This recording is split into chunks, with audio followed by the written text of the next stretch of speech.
Let's make this simple and delicious sheet pan dinner. Into a large bowl, I added chicken thighs with Slap Your Mama onion powder, paprika, and pepper. And then into a pan, I added some butter and I seared each side of the thighs. I always like to start by searing the skin side down first. Once I got a good sear on all the chicken thighs, into that same bowl, I added some sweet potato, onion, and then a bag of mixed vegetables, some coconut oil, and then I added that butter that I used to cook the chicken in.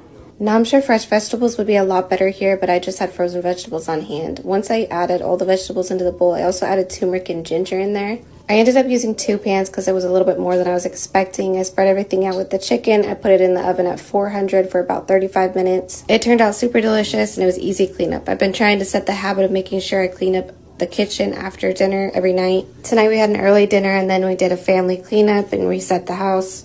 And then just enjoy some family time watching some movies. I appreciate y'all watching. Thank you. Bye-bye now.